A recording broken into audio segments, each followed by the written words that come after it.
Hello student, my name is Avinash Kumar. I am from Sachdeva New PT College. बच्चों हम लोग start करने जा रहे हैं इलेक्ट्रोस्टैटिक्स। क्या स्टार्ट करने जा रहे हैं बच्चों? इलेक्ट्रोस्टैटिक्स। बच्चों ये +2 का फर्स्ट टॉपिक्स है इलेक्ट्रोस्टैटिक्स। इस इलेक्ट्रोस्टैटिक्स को स्टार्ट करने से पहले अपन अगर बात करें बच्चों 11th वाले टॉपिक्स में, तो 11th वाले टॉपिक्स में हम लोग पढ़े हैं ग्रेविटेशन। याद है आप लोगों को? कौन सा यूनिट है? ग्रेविटेशन। तो ग्रेविटेशन में क्या है बच्चों, वहां पे हम लोग किसी ऑब्जेक्ट की, जैसे दो मास होते थे, पॉइंट मास होते थे, m1 और m2 दोनों के बीच डिस्टेंस r होती थी, तो वहां पे क्या फोर्स लगता था? Gravitational force F = G m1 m2 upon r²। तो वहां पे हम लोगों ने ऑब्जेक्ट की मास वाली प्रॉपर्टी के बारे में डिस्कस किए थे। चाहे मैं फोर्स की बात करूं, या मैं पोटेंशियल की बात करूं, या मैं ग्रेविटेशनल फील्ड की बात करूं, तो वहां पे सारी की सारी जो डिस्कशन की गई थी बच्चों, वो मास वाली प्रॉपर्टी के बेसिस पे हम लोगों ने सारा का सारा डिस्कशन किया था। यहां पे जो हम लोग डिस्कस करने जा रहे हैं वो चार्ज वाली प्रॉपर्टी को डिस्कस करने जा रहे हैं। किसी भी ऑब्जेक्ट की दो प्रॉपर्टी होती है, एक मास वाली प्रॉपर्टी होती है और दूसरी चार्ज की प्रॉपर्टी होती है। कोई सा भी ऑब्जेक्ट हो बच्चों, मान लो कोई ऑब्जेक्ट है, इसकी मास m है, तो उसके पास दो प्रॉपर्टी होती है, एक मास वाली प्रॉपर्टी और दूसरी चार्ज वाली प्रॉपर्टी। ग्रेविटेशन वाले यूनिट में हम लोगों ने जो डिस्कस किया था वो मास वाली प्रॉपर्टी को डिस्कस किया था, चार्ज के बारे में कुछ नहीं जानता था। यहां पे जो अपना डिस्कशन होने जा रहा है बच्चों, वो चार्ज वाली प्रॉपर्टी को डिस्कस हम लोग जा रहे हैं करने के लिए। किसको डिस्कस करने के लिए जा रहे हैं बच्चों? हम लोग चार्ज वाली प्रॉपर्टी को हम लोग डिस्कस करने जा रहे हैं। तो चार्ज की प्रॉपर्टी को डिस्कस करने जा रहे हैं, तो बात आती है कि what is charge? What is charge? Charge है क्या? चार्ज क्या है? क्या चार्ज हम लोगों में से, आप लोगों में से किसी ने कोई चार्ज को देखा है कि चार्ज कैसी होती है? किसी को कुछ पता है क्या चार्ज? किसी ने देखा है? क्या हम लोग ने चार्ज को महसूस किया है, फील किया है? हां, चार्ज अपने को दिखा नहीं, लेकिन अपन फील किए हैं कि चार्ज है। कैसे? इसका सिंपलेस्ट एग्जांपल बच्चों है, जैसे वो फाइबर वाली चेयर होती है, उस पे अपन बैठते हैं। अच्छा, बैठने के बाद जब आपका बॉडी उससे रब होगा, तो आप उस फाइबर वाले चेयर में अपने हैंड को लेके जाइए, तो आपके हैंड में जो हेयर है उसको आपको क्या फील होगा कि आपके हेयर को वो क्या खींच रहा है, अट्रैक्ट कर रहा है। ये किसके कारण होता है? चार्ज के कारण है। किसके कारण हो रही है? ये चार्ज के कारण हो रही है। और एग्जांपल देख सकते हैं बच्चों, जैसे मैं आपको एक सिंपल सा एक्सपेरिमेंट करके दिखाता हूं। यहां पे सिंपल सा एक्सपेरिमेंट करके दिखाता हूं। देखिए बच्चों, मेरे पास एक ये पेपर का टुकड़ा है। सिंपल सा एक्सपेरिमेंट करते हैं। अपने पास ये पेपर का टुकड़ा है, इस पेपर के टुकड़े को मैं तोड़ रहा हूं। ऐसे देखो, छोटे छोटे पार्ट में मैंने इसको ब्रेक कर दिया, छोटे छोटे पार्ट में इसको मैंने ब्रेक कर दिया, छोटे छोटे पार्ट में मैंने इसको ब्रेक कर दिया, ब्रेक कर दिया। अब मैं देखो बच्चों, ये कॉम्ब है ना, ये कॉम्ब है, देखो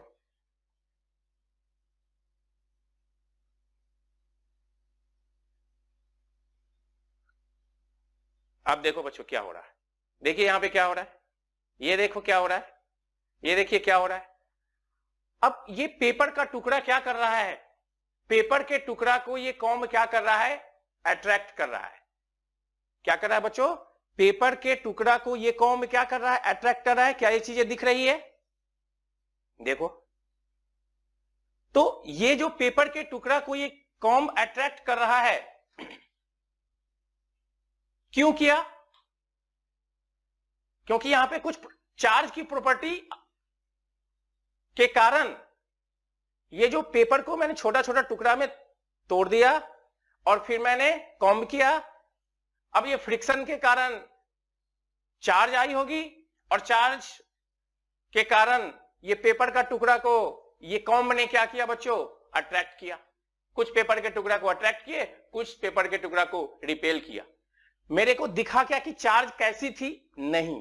क्या मैंने फील किया? हां, मैंने फील किया कि चार्ज के कारण यह फेनोमेनन हो रही है। तो अपने आसपास बहुत सारी चीजें ऐसी होती है जिसमें दिखती तो नहीं लेकिन हम लोग महसूस कर सकते हैं, है ना? ओके, तो बच्चों हम लोग डिफिनीशन देखते हैं, चार्ज की डिफिनीशन क्या होती है ना? तो चलिए चार्ज की डिफिनीशन नोट कीजिए। तो इलेक्ट्रिक चार्ज की ये डिफिनीशन है। देखिए इलेक्ट्रिक चार्ज का डिफिनीशन क्या है बच्चों? इलेक्ट्रिक चार्ज की डिफिनीशन है, charge is the property associated with matter due to which it produces and experiences electric and magnetic effect। Charge किसी भी ऑब्जेक्ट की एक प्रॉपर्टी होती है और इस प्रॉपर्टी जो होती है बच्चों, इस प्रॉपर्टीज को अपन एक्सपीरियंस करते हैं इलेक्ट्रिक एंड मैग्नेटिक इफेक्ट के फॉर्म में। तो यहां पे हम लोग इलेक्ट्रोस्टैटिक्स देख रहे हैं। Electro, electron, statics means rest. तो बच्चों इस पूरे के पूरे इलेक्ट्रोस्टैटिक्स में चार्ज को रेस्ट मानते हुए हम लोग इसके जितनी भी प्रॉपर्टी है उसके बारे में डिस्कस करेंगे। चार्ज मूव नहीं होगी क्योंकि चार्ज रेस्ट पे होगी तो ये इलेक्ट्रोस्टैटिक्स होगी बच्चों। तो दो चार्ज जब रेस्ट पे होती है तो इलेक्ट्रोस्टैटिक्स, इलेक्ट्रिक इफेक्ट, और जब चार्ज मूव करने लग जाए तो मैग्नेटिक इफेक्ट होती है। तो हम लोग दोनों इफेक्ट चार्ज के कारण देख सकते हैं, इलेक्ट्रिक इफेक्ट भी देख सकते हैं और मैग्नेटिक इफेक्ट भी देख सकते हैं। तो इस वाले यूनिट में सारी की सारी अपना फोकस कहां पे होगा? Charge is at rest. Charge rest पे होगी तो हम लोग इलेक्ट्रिक इफेक्ट देखेंगे, है ना बच्चों? तो ये तो चार्ज की डिफिनीशन हुई। अब चार्ज को हम लोग मेजर किस में करेंगे? अगर चार्ज है, किसी ऑब्जेक्ट की प्रॉपर्टी है, तो चार्ज को मेजर करना पड़ेगा। तो बच्चों इसकी जो एसआई यूनिट होती है चार्ज की, इसकी जो एसआई यूनिट होती है चार्ज की, एसआई यूनिट होती है कूलम्ब। एसआई यूनिट क्या होती है? कूलम्ब। और इसको हम लोग रिप्रेजेंट करते हैं किससे? कैपिटल सी से रिप्रेजेंट करते हैं। और चार्ज को किससे रिप्रेजेंट करेंगे? चार्ज को हम लोग स्मॉल क्यू या कैपिटल क्यू से रिप्रेजेंट करते हैं। तो अगर मान लो बच्चों की अगर दे रखी है कैपिटल क्यू या small Q equal to 1c, मतलब है कि चार्ज की वैल्यू कितना दे रखा है? 1 कूलम्ब दे रखा है। चार्ज की वैल्यू कितनी दे रखी है बच्चों? 1 कूलम्ब दे रखी है ना? ओके, तो ये डिफिनीशन नोट कर लीजिए। तो बच्चों चार्ज की एसआई यूनिट क्या होती है? कूलम्ब होती है। इसको हम लोग सिंबल क्या होता है? वो कैपिटल सी होता है। चार्ज को किससे हम लोग डिनोट करते हैं? कैपिटल क्यू या स्मॉल क्यू से डिनोट करते हैं, है ना? नेक्स्ट बच्चों देखते हैं टाइप्स ऑफ चार्ज। देखिए types of charge, types of charge. तो बच्चों there are 2 types of charge, है ना? कितने तरह के चार्ज होते हैं बच्चों? 2 तरह के। There are 2 types of charge. First one is positive charge,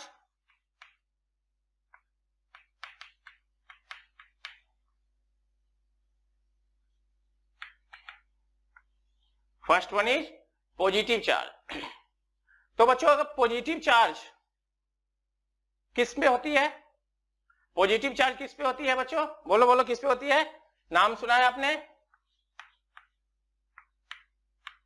proton पे। पॉजिटिव चार्ज किस पे? प्रोटॉन पे। और किस पे होती है बच्चों? Alpha particle. और किस पे होती है? Alpha particle. तो ये पॉजिटिव चार्ज वाले का एग्जाम्पल है। पॉजिटिव चार्ज किस पे होती है? प्रोटॉन पे। और किस पे होती है? अल्फा पार्टिकल पे होती है। अच्छा ये पॉजिटिव चार्ज होती है तो कितनी होती है? उसकी वैल्यू कितनी है? तो बच्चों charge on 1 proton, charge on 1 proton is equal to 1.6 into 10 to the power minus 19 coulomb. मतलब एक प्रोटॉन पे जो चार्ज होगी प्रेजेंट वो कितनी होगी 1.6 into 10 to the power minus 19 coulomb charge present होगी वन प्रोटॉन। अपने को कोई ये पूछ ले कि 2 प्रोटॉन पे कितनी चार्ज होगी, तो 2 into 1.6 into 10 to the power minus 19 coulomb charge present होगी, है ना। तो अगर किसी ऑब्जेक्ट पे मान लो कि बोला जाए कि 5 प्रोटॉन का चार्ज है, तो एक प्रोटॉन पे कितनी चार्ज होती है 1.6 into 10 to the power minus 19 coulomb. उससे मैं 5 से मल्टीप्लाई कर दूंगा तो मैं टोटल चार्ज बता सकता हूं कि उस ऑब्जेक्ट पे कितनी है ना। ओके, तो बच्चों ये पॉजिटिव चार्ज। दूसरा निगेटिव चार्ज।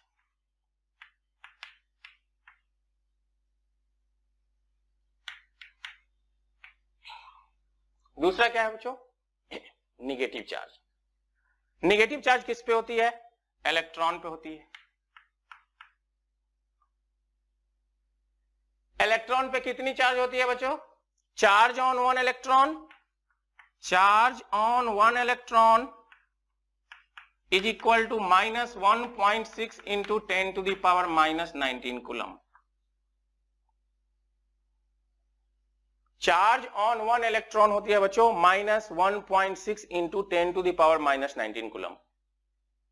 और ये जो बच्चों चार्ज होती है इलेक्ट्रॉन पे, ये smallest amount of charge present होती है इलेक्ट्रॉन पे।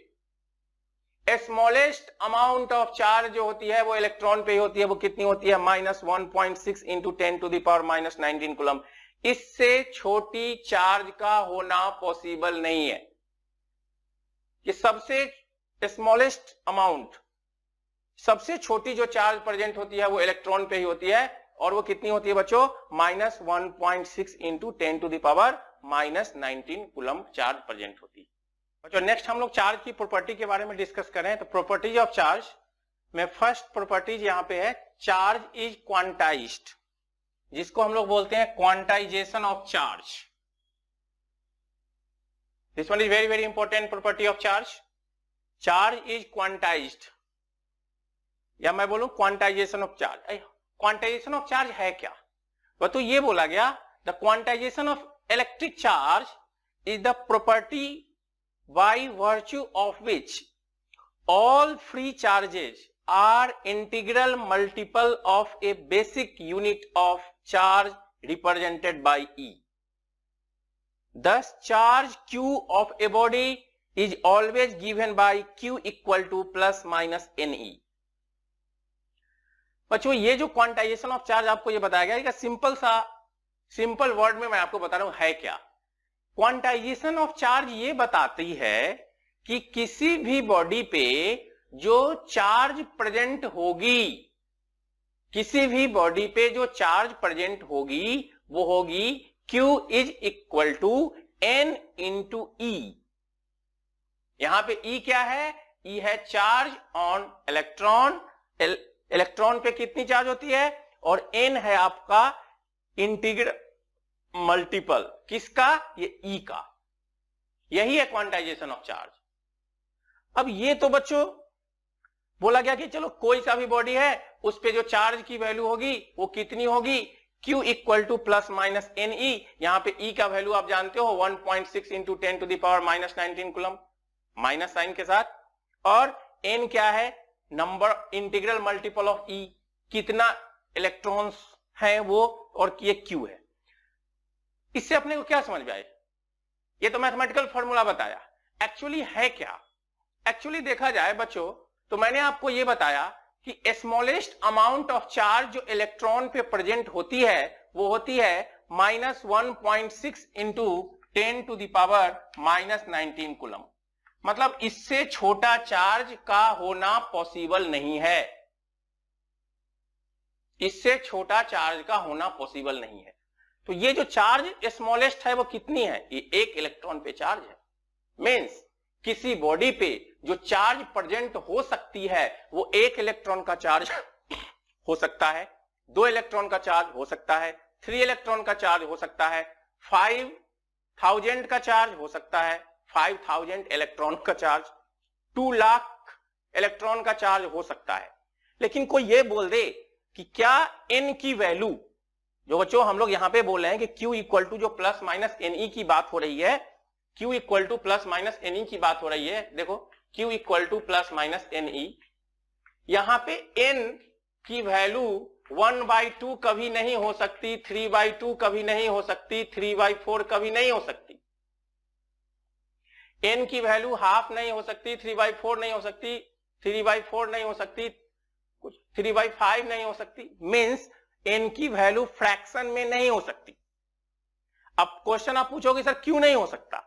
क्योंकि स्मॉलेस्ट अमाउंट ऑफ चार्ज जो प्रेजेंट होती है वो एक सिंगल इलेक्ट्रॉन पे होती है, जो होती है 1.6 इंटू 10⁻⁻19 कूलम। अब इससे छोटा करना पॉसिबल ही नहीं है। तो जब इससे छोटा करना पॉसिबल नहीं है तो आप इसको तोड़ कैसे सकते हो? कोई बोले कि हाफ n का वैल्यू 1/2 दैट इज E/2, जितना इलेक्ट्रॉन पे चार्ज था उसका आधा कर दो। आधा कैसे कर दूं? ये smallest amount of charge present है, इससे छोटा हो ही नहीं सकता। ऐसे मान लीजिए जितने भी सारे मेजरेबल क्वांटिटी हैं इस यूनिवर्स में, जितने भी सारी मेजरेबल क्वांटिटी हैं, उन सारे मेजरेबल क्वांटिटी में जो चार्ज इलेक्ट्रॉन पे जो चार्ज होता है वो सबसे छोटी है। इससे छोटा करना पॉसिबल नहीं है, इससे छोटा होता ही नहीं। तो और इसको छोटा कैसे कर सकते हो? तो तोड़ नहीं सकते हो। इसलिए बच्चों जो किसी भी ऑब्जेक्ट पे, किसी भी बॉडी पे जो अमाउंट ऑफ चार्ज प्रेजेंट होगी वो n का वैल्यू क्या हो सकता है? देखो n is equal to 1 2 3 dot dot dot n तक। वो 1 हो सकता, 2 हो सकता, 3 हो सकता, 5 हो सकता, 20 हो सकता, 200 हो सकता, 2000 हो सकता, 2 लाख हो सकता, 2 करोड़ हो सकता। लेकिन n की वैल्यू फ्रैक्शन में कभी नहीं आएगी। 1/2 नहीं हो सकता, 3/4 नहीं हो सकता, 5/8 नहीं हो सकता, 7/2 नहीं हो सकता। सिंपल सी बात कि इलेक्ट्रॉन पे जो चार्ज प्रेजेंट होती है सिंगल इलेक्ट्रॉन पे, आप उसको तोड़ नहीं सकते हो। वो किसी भी ऑब्जेक्ट पे जो चार्ज होगी वो पूरा का पूरा ही चार्ज होगा। आप उस चार्ज को ब्रेक नहीं कर सकते हो, तोड़ नहीं सकते हो। यही है बच्चों क्या है? Quantization of charge. And this one is the very very important property of charge. आ गई बात समझ में बच्चों? है ना? अब ये जो क्वांटाइजेशन ऑफ चार्ज है, तो ये जो अपने को एक छोटा सा मैथमेटिकल फॉर्मूला मैंने आपको बताया, Q equal to plus minus n into e. Q क्या है? चार्ज। चार्ज की यूनिट क्या होती है? कूलम्ब। E क्या है? Charge on electron. तो अगर मेरे को नंबर ऑफ इलेक्ट्रॉन्स पता हो, n की वैल्यू, तो किसी बॉडी पे कितनी चार्ज है मैं बता सकता हूं? हाँ बता सकता हूं। या अपने से ये पूछ ले कि Q की वैल्यू दे रखा हो, और क्या पूछ ले बच्चों? बोलो बोलो, क्या पूछ ले? E पूछ ले। E, Q की वैल्यू दे रखी हो, E की वैल्यू, तो E का मान वैल्यू जानते हैं आप, तो यहां से मैं N का वैल्यू फाइंड कर सकता हूं कि नंबर ऑफ इलेक्ट्रॉन कितना प्रेजेंट है। तो इस पे छोटे से न्यूमेरिकल्स बनते हैं। कंसेप्चुअली क्वेश्चन अपने बोर्ड में भी पूछा जाता है, अब नीट में भी आते हैं, जेई में भी यहां से क्वेश्चन इसी को यूज करके आपसे पूछा जा सकता है।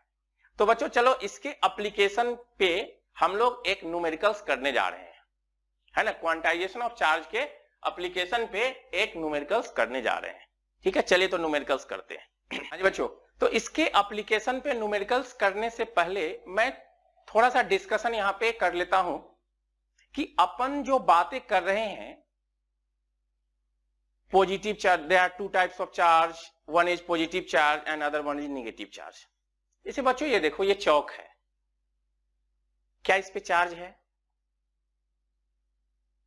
क्या इस पे चार्ज है? क्या ये पॉजिटिव चार्ज है, नेगेटिव चार्ज है? कुछ फील हो रहा है? नहीं हो रहा है? आप पेन से लिख रहे हो, क्या उसमें चार्ज है? चार्ज तो है, लेकिन जितनी पॉजिटिव चार्ज है उतनी ही नेगेटिव चार्ज है।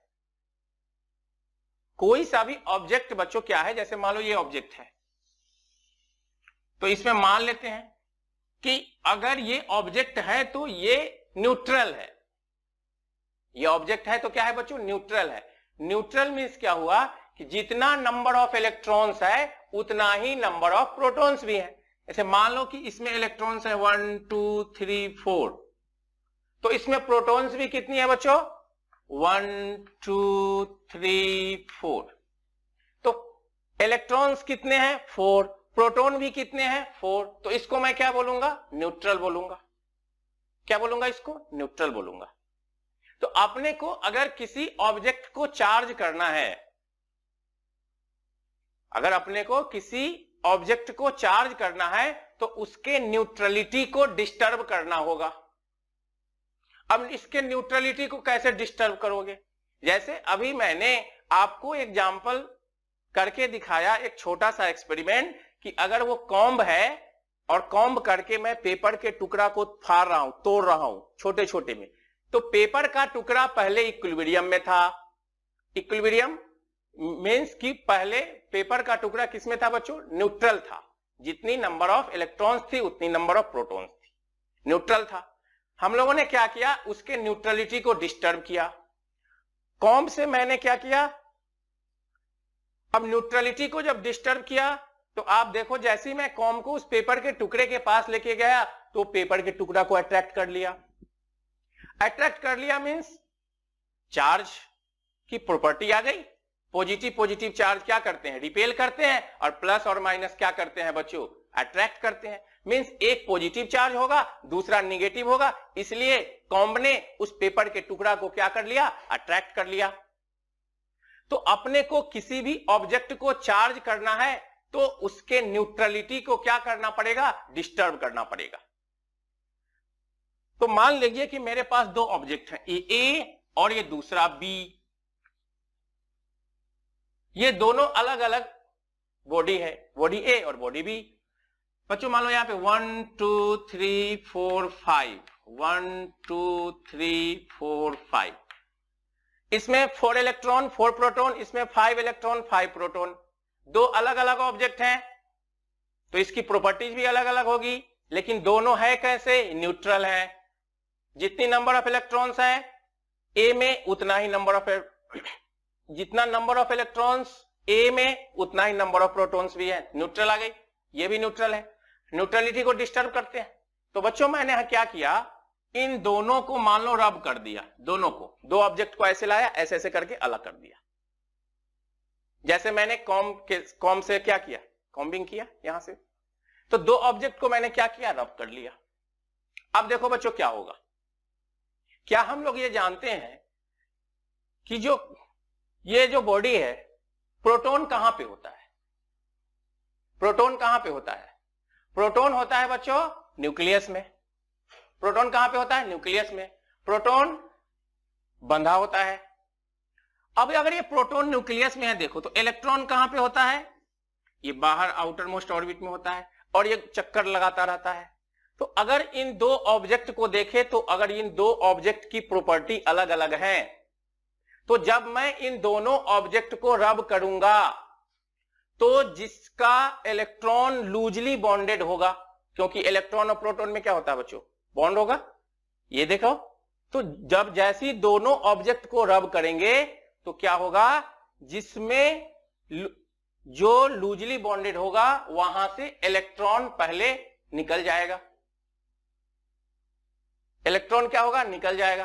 तो इलेक्ट्रॉन निकलेगा तो आएगा कहां पे? जहां से वो निकलेगा तो दूसरे ऑब्जेक्ट पे आ जाएगा। तो बच्चों देखिए क्या हुआ। जैसे हम लोगों ने रब किया, मान लीजिए कि ए का इलेक्ट्रॉन जो था वो प्रोटॉन के साथ लूजली बॉन्डेड था कंपेयर टू बी। बी का स्ट्रॉन्ग था बॉन्ड और ए का वीक था। तो जैसे ही रब करेंगे तो पहले कौन टूट जाएगा? ए वाला टूटेगा। तो ए वाला जब टूटा तो देखो क्या होगा। देखो 1 2 3, 1 2 3 4,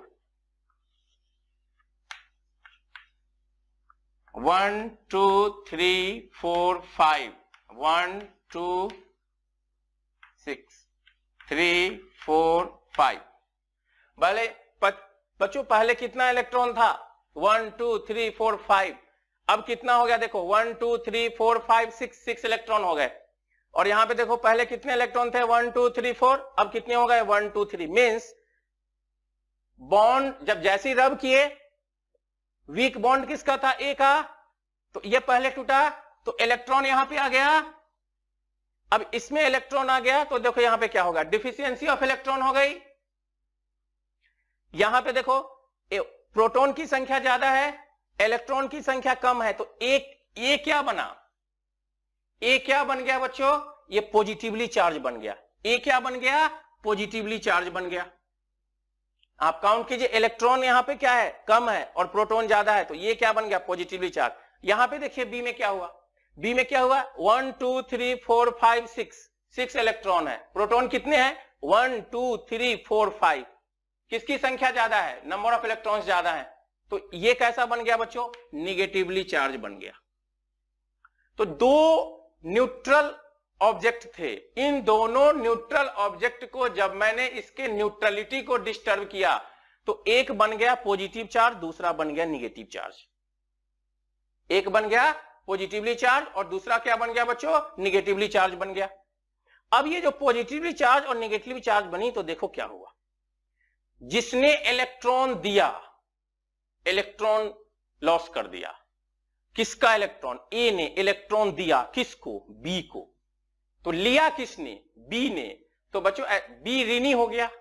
मैं आपसे पैसा ले रहा हूं, मैं आपका कर्जदार हूं, तो मैं ऋणी हूं, दैट इज निगेटिव चार्ज।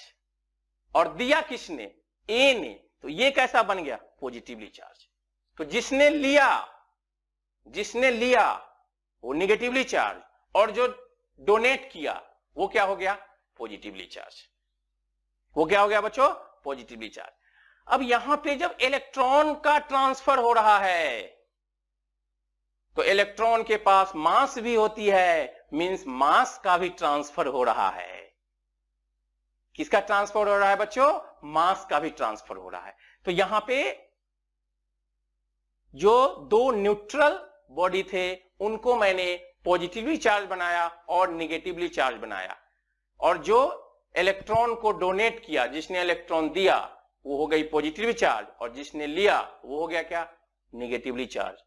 तो मास ट्रांसफर अगर पूछा जाएगा कि अगर कोई पॉजिटिवली चार्ज और बॉडी निगेटिवली चार्ज हो रही है तो मास का भी ट्रांसफर हो रहा है, हाँ मास का भी ट्रांसफर हो रहा है। तो अपने से पूछा जा सकता है, जैसे कॉम्पिटिटिव एग्जाम में आप देखेंगे नीट या जेईई के क्वेश्चन, तो ये जो मैं आपको अभी बता रहा हूं इस थ्योरेटिकल पॉइंट के एप्लीकेशन को न्यूमेरिकल्स में डाला जाएगा और वहां से क्वेश्चन आपसे पूछे जाएंगे। आ रही बात समझ में, है ना, ओके ठीक है बच्चों। तो बच्चों इसके एप्लीकेशन पे क्वेश्चन कर लेते हैं। देखिए क्वेश्चन है, ये नीट में क्वेश्चन पूछा जा चुका है बच्चों। देखो क्वेश्चन क्या है, when a piece of polythene is rubbed with wool a charge of -2 into 10 to the power -7 coulomb is developed on polythene. What is the amount of mass which is transferred to polythene? बच्चों question वही है, एक मेरे पास polythene का टुकड़ा है, एक उल है, दोनों को क्या किया होगा, न्यूट्रलिटी को डिस्टर्ब किया। न्यूट्रलिटी के डिस्टर्ब करने के कारण आप देख सकते हो ए charge of -2 into 10 to the power -7 coulomb is developed on polythene, यानी पॉलीथीन पे चार्ज कैसी आ गई, निगेटिव चार्ज आ गई।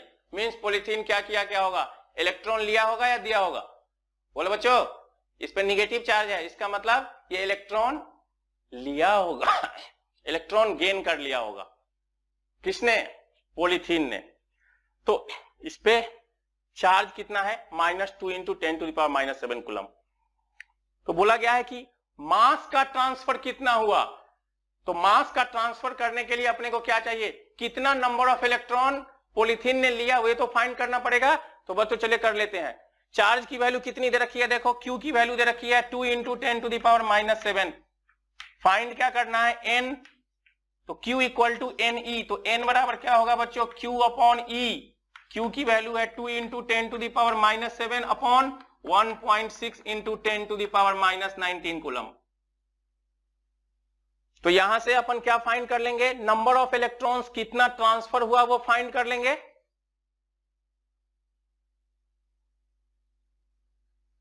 क्योंकि ये चार्ज दे रखी है ना, तो n की वैल्यू फाइंड कर लोगे ना आप, तो n की वैल्यू फाइंड कर लिए, ओके। अब n की वैल्यू तो आ गई, अब अपने को क्या मास का ट्रांसफर निकालना है, तो मास का ट्रांसफर कितना होगा, which amount of mass which is transfer to polythene. तो अमाउंट ऑफ मास कितना होगा, बोलो बच्चों, amount of mass is equal to n into mass of electron. तो मास ऑफ इलेक्ट्रॉन कितनी होती है 9.1 into 10 to the power -31 kg। ये n का वैल्यू यहां पे डाल देंगे तो यहां से कितना मास ट्रांसफर हुआ वो निकल के आ जाएगा और अपनी क्वेश्चन कंप्लीट हो चुकी है। तो यहां पे और अब कॉम्पिटिटिव जैसे जेई और नीट का एग्जाम दोगे तो इसमें और क्या इसी क्वेश्चन में और चेंज क्या किया जा सकता है, बोला जाएगा ये निगेटिव चार्ज है ना -2 into 10 to the power -7 coulomb. तो आप ये बताओ कि इसमें इलेक्ट्रॉन किसने लिया, तो आप बता सकते हो कि इलेक्ट्रॉन कौन लेगा, इलेक्ट्रॉन पॉलीथीन गेन करेगा और लूज किसने किया होगा बच्चों, ये उल किया होगा। किसने किया होगा, उल किया होगा। तो यहां से हम लोग नंबर ऑफ इलेक्ट्रॉन्स भी फाइंड कर लिए कि कितना इलेक्ट्रॉन का ट्रांसफर हुआ और दूसरा कितना मास का ट्रांसफर हुआ वो भी हम लोगों ने फाइंड कर लिया। ओके, आई समझ में बच्चों? ओके, चलिए ओके, थैंक यू।